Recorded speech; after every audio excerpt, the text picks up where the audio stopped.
맞이하면 근심 어둠 사라지네. 아멘. 할렐루야. 오늘 예배에 참여한 여러분 모두에게 하나님의 복과 은혜가 넘치기를 주의 이름으로 축원합니다. 설 연휴로 계기로 해서 어렸을 때 그 친구들을 만나면 과거의 설 기억들이 새록새록 떠오릅니다. 예전엔 설날이 다가오면 섣달 구뭅날 자정이 지나자마자 복조리 장사들이 복조리를 한 집 메고 골목 다니면서 복조리 사라고 외쳐댔습니다. 가정에서는 필요한 수량만큼의 복조리를 사는데 그거 집에다 걸어두면 복이 담겨진다, 그렇게 여겨졌던 것이죠. 설날이 되면 아침 일찍 일어나서 세수를 하고 미리 마련해둔 새옷을 갈아입습니다. 그리고는 가족과 친척들을 모여서 정초에 차례를 지내기도 하고 믿는 집안에서는 가정 예배를 드렸습니다. 예배를 마치면 어른들께 순서를 따져서 세배를 올리죠. 그러면 어른들은 아이들에게 세뱃돈을 주면서 덕담을 나누고 한 해의 운수대통을 축원해 줍니다. 떡국으로 마련한 새찬을 먹고 여러 설 음식들을 나눠 먹기도 합니다. 또한 삼삼오오 무리를 지어서 이웃 어른들이나 친인척들을 찾아가서 세배를 다니는 일도 참 즐거운 일들이었습니다. 그 세뱃돈이 아주 쏠쏠합니다. 적어도 어머니한테 들키지만 않는다면, 그 어머니가 들키면 이상하게 간직한다고 그걸 갖고 다 가져가는데 돌려오는 적이 한 번도 없었어. 하여간 근데 다 가져가고 하여튼 나중에 돌려준다고 그러는데 기억이 없어. 하여튼 안 들키기만 하면 호주머니는 그래도 괜찮았어. 자, 일제강점기에서는 이 설날을 구정이라고 그랬어요. 구정. 그래서 그 의미가 좀 축소되기는 했지만 1989년부터 설날 명칭이 되돌아왔어요. 설날은 순백의 떡과 국물로 지난해 묵은 때 다 버리는 날입니다. 설을 샌다, 우리가 설을 샌다 하는데 그 정확한 뜻을 보니까 어느 학자의 말에 의하면 새해를 맞아 몸가짐이나 언행을 조심하는 날로 나쁜 기운을 쫓아낸다 하는 의미를 갖고 있다고 합니다. 사실 우리 민족 전통에 있어서는 이 설날이 새해의 시작입니다.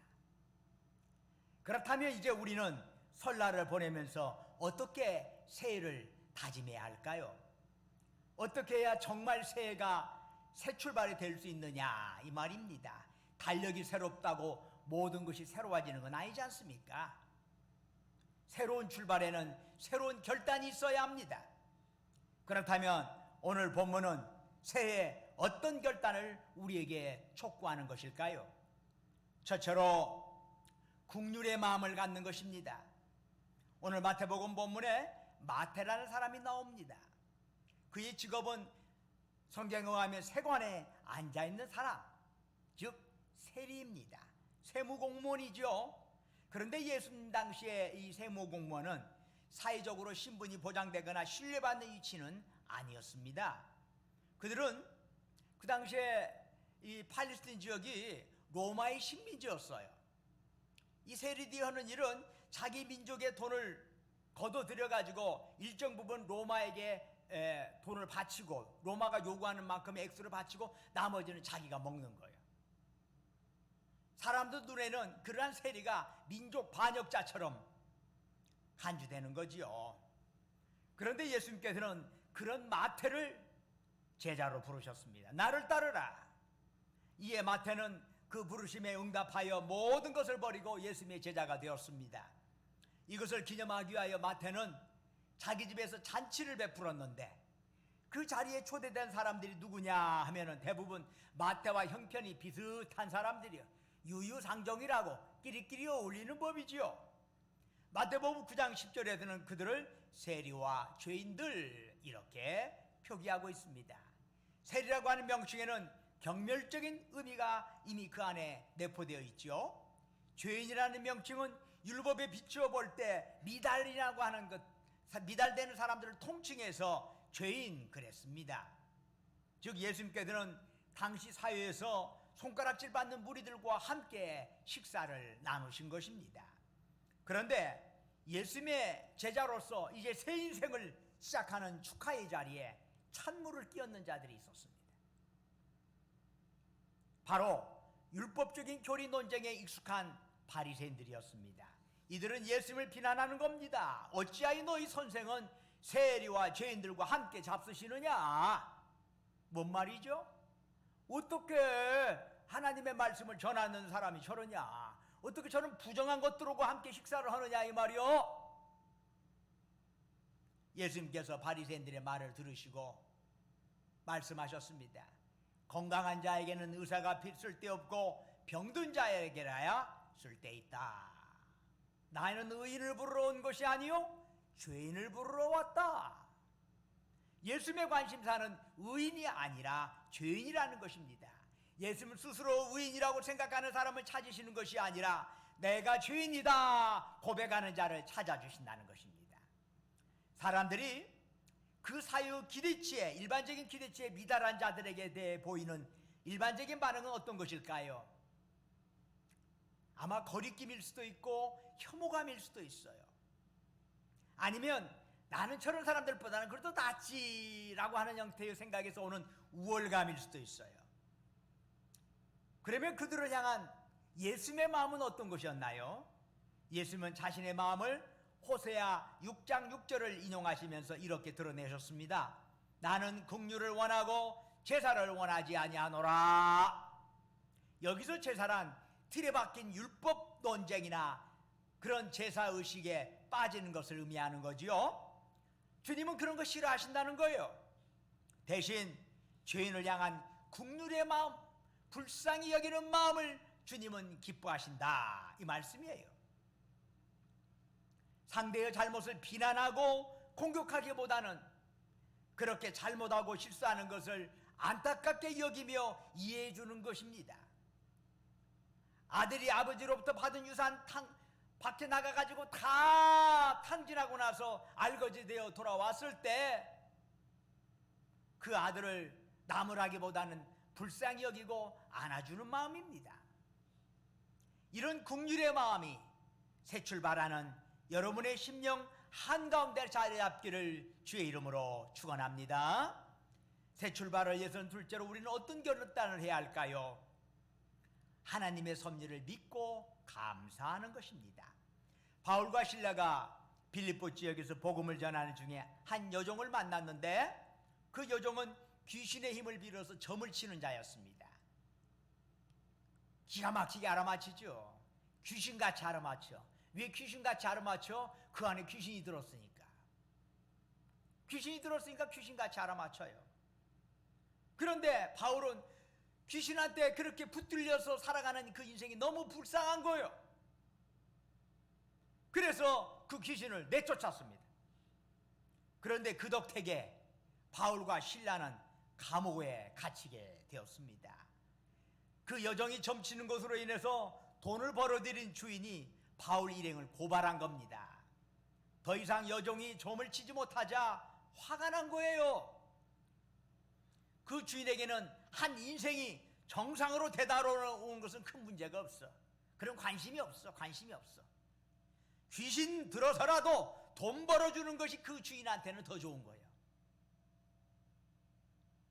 그런데 그 일이 어그러지자 주인은 자신의 속내는 감추고 바울 일행이 로마의 생활 풍속을 어지럽힌다 이렇게 거짓 선동을 했습니다. 그로 인하여 바울 일행은 많은 매를 맞았습니다. 그들의 발에는 함부로 움직이지 못하도록 착고가 딱 채워졌고 그들은 깊은 지하 감옥에 갇히게 됩니다. 복음 전하고 귀신 내쫓아준 덕택에 감사는커녕 매 맞고 감옥에 갇혔습니다. 억울하고 참 어이없는 일이 아닐 수가 없습니다. 그런데 어떤 일이 일어났나요? 한밤중에 깊은 감옥에서 기도와 찬송 소리가 울려 퍼지는 것입니다. 어떻게 그럴 수가 있을까요? 탄식이 나오고 억울하여 눈물이 나올 법한 그런 상황에서 오히려 찬송이 퍼졌습니다. 어떻게 그럴 수가 있을까요? 바울과 실라는 주님을 위하여 이러다가 이렇게 감옥에 갇힌 것이 오히려 감사한 것입니다. 주님이 우리를 위하여 십자가에서 죽기까지 하셨는데 이렇게나마 주님을 위하여 헌신할 수 있는 것이 그나마 고마운 것입니다. 즉 바울과 실라는 자기에게 주어진 그 상황에서 긍정적인 생각을 한 것입니다. 유억만 교수가 쓴 내려가는 연습이라는 책이 있어요. 그 책에서 이 유 교수는 이런 말을 합니다. 사람들은 위만 바라보고 위로 오르는데 익숙해져 있다. 빨리 오르는 것이 성공이라고 믿는다. 어쩔 수 없이 내려가야 할 때가 있다고는 상상도 하기 싫어한다. 그러나 오랫동안 성공을 지속하는 사람들을 보라. 그들이 언제나 꼭대기에 있었던 것은 아니다. 그들은 오르는 데도 익숙했지만 내려가는 데도 탁월했다. 내려가야 할 시기가 오면 두말 없이 받아들이고 성큼성큼 걸어 내려갔다. 남들보다 일찍 내려갔기 때문에 충분히 쉬고 다시 오를 수 있었다. 그래서 남들보다 빨리 올라 정상에 도달한 것이다. 그는 그 책의 다른 부분에서 또 이렇게 말합니다.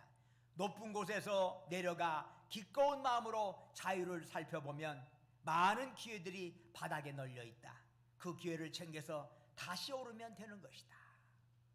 그러므로 믿음의 사람이라면 내리막이 있으면 반드시 오르막도 있다는 사실을 인정하고 내려갈 때 불평하지 말고 오히려 우리가 내려가는 연습을 하는 중이다 생각해야 하는 것입니다.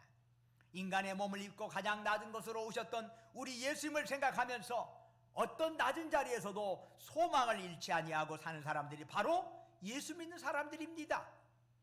그러면 우리의 삶이 내리막길일 때 우리가 취해야 할 태도는 어떤 것일까요? 선택의 여지가 없습니다.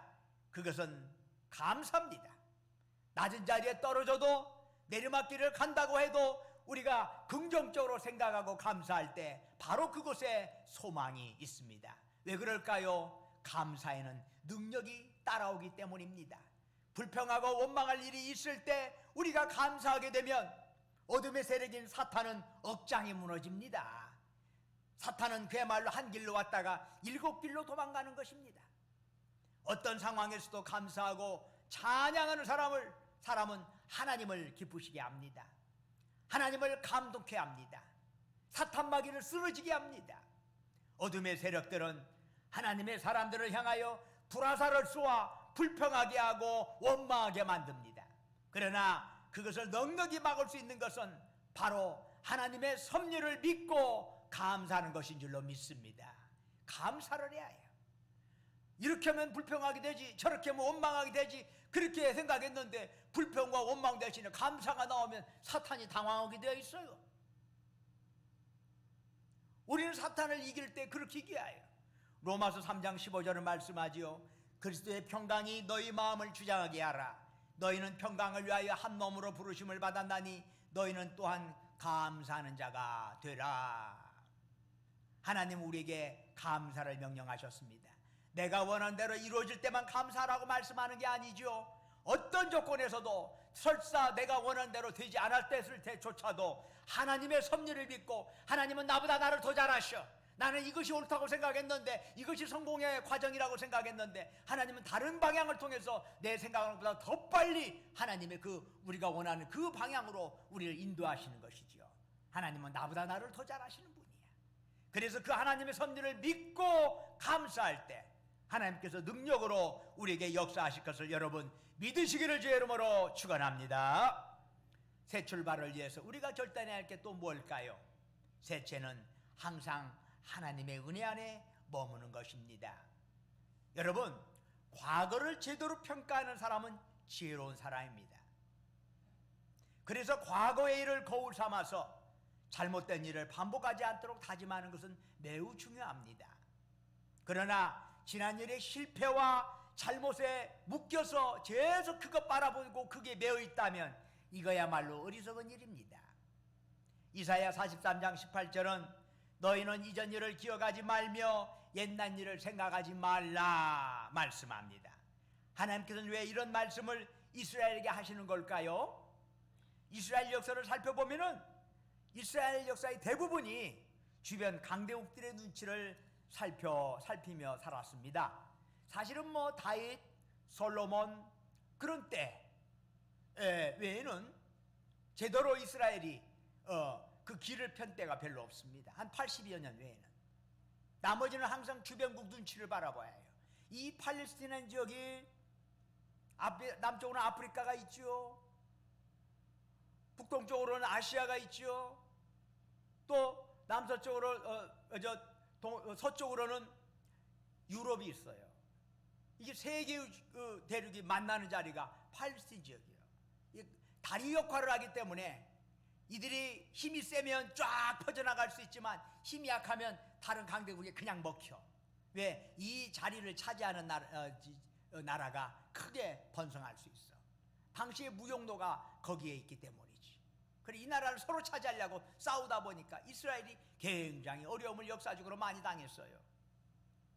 그러다 보니까 불안과 두려움이 그들의 삶의 일상이 되었어. 또한 우리는 안 돼, 우리는 못해, 우리 민족은 안 돼, 패배주의에 곧잘 사로잡히곤 했던 거지요.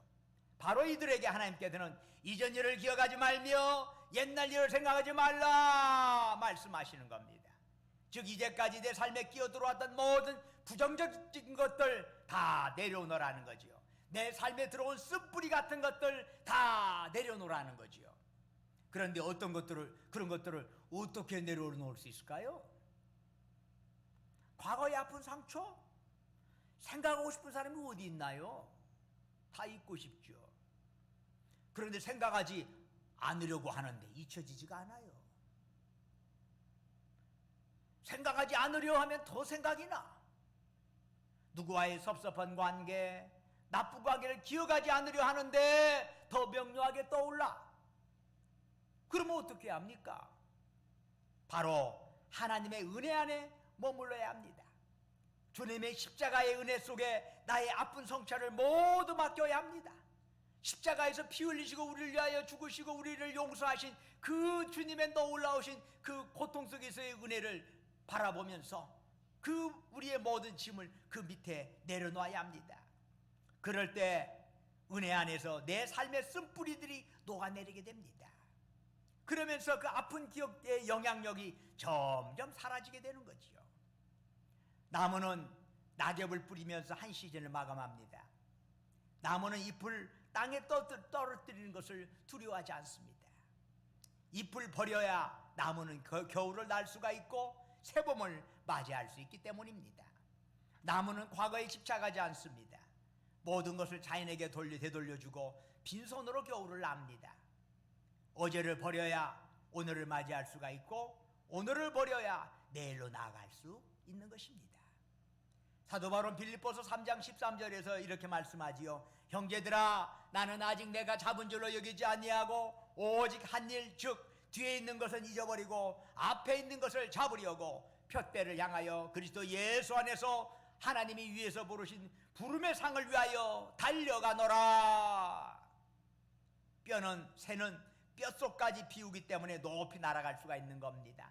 나무는 가지치기를 해줘야 풍성한 꽃을 피우고 튼실한 열매를 맺는 법이지요. 강물도 자신을 버려야 바다에 도달할 수 있는 법이랍니다. 이제 과거의 실패, 과거의 잘못 다 주님의 은혜 안에 내려놓으시고 이전 일을 기억하지도 집착하지도 않기를 주의 이름으로 축원합니다. 그런데 성경을 보니까 기억하지 말라 하는 말씀과 더불어서 또 기억하라 하는 말씀도 있어요.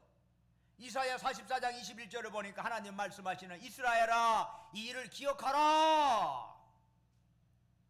아니 무슨 일을 기억하라는 말씀입니까? 바벨론이라고 하는 강대국의 포로로 끌려온 자들은 새날이 그들에게 올 것이라는 것은 꿈도 꾸지 못했습니다. 상대가 좀 약해야지. 중동에서 가장 큰 강대한 나라가 바벨론인데 그 나라의 포로로 들어왔으니 언제 자기 고국으로 돌아갈지 이거야말로 전혀 감을 잡을 수가 없어. 그들 중 어떤 이들은 하나님이 자기를 잊어버렸다 불평했습니다. 또 어떤 이들은 자기들의 처지는 죄에 대한 벌이니까 어쩔 수 없지 않느냐 체념했습니다. 그런 이스라엘 향해서 하나님은 말씀하시는 겁니다. 내가 너를 지었으니 너는 내 종이라. 무엇을 기억하라는 얘기지요? 우리는 하나님의 피조물이라는 사실을 기억하라는 얘기입니다. 하나님 손 안에 있다는 것이지. 또 하나님은 이사야 44장 22절에서 말씀합니다. 내가 네 허물을 빽빽한 구름같이 네 죄를 안개같이 없이 하였으니 너는 내게로 돌아오라. 내가 너를 구속하였음이니라. 무엇을 기억하라는 거지요? 우리의 죄를 다 하나님께서 없이 했다는 사실, 하나님께서 우리를 구원하셨다는 사실, 이거 꼭 기억하라는 것이죠. 즉 우리의 죄값으로 주님이 대신 십자가에 지신 그 은혜로 우리의 죄가 용서받았던 사실 결코 잊지 말고 기억하라 말씀하시는 겁니다. 주님은 우리를 구원하셨으니 담대히 그래 주님께 가까이 오라 말씀하시는 겁니다. 결국 하나님의 은혜 안에서 우리의 과거의 아픈 상처가 녹아지고 주님의 은혜 안에서 우리는 하나님의 자녀요 천국 백성이라는 사실을 항상 기억하시기를 축원합니다. 주님은 마태복음 9장 17절에서 새 포도주는 새 부대에 넣어야 한다 말씀합니다. 주님이 우리에게 새날을 주셨습니다. 그 새날을 어떤 부대에 담느냐에 따라서 우리에게 주어진 날들이 새 출발이 될 수도 있고 그저 과거의 연속일 수도 있습니다. 달력만 새 것이라고 새날은 아닙니다. 새날을 헌부대에 담으면 결코 새 출발일 수 없습니다. 그러나 새날을 새 부대에 담을 때 새 출발이 열리는 법이지요. 사랑하는 여러분, 긍휼의 마음으로 새날을 맞이하시기를 주의 이름으로 축원합니다. 하나님의 섭리를 믿고 감사함으로 새날을 맞이하시기를 축원합니다. 항상 하나님의 은혜 안에서 새날을 맞이하시기를 주의 이름으로 축원합니다. 그래서 진정 2020년 여러분에게 새로운 삶이 열리는 한 해가 되기를 주의 이름으로 축원합니다. 기도하겠습니다.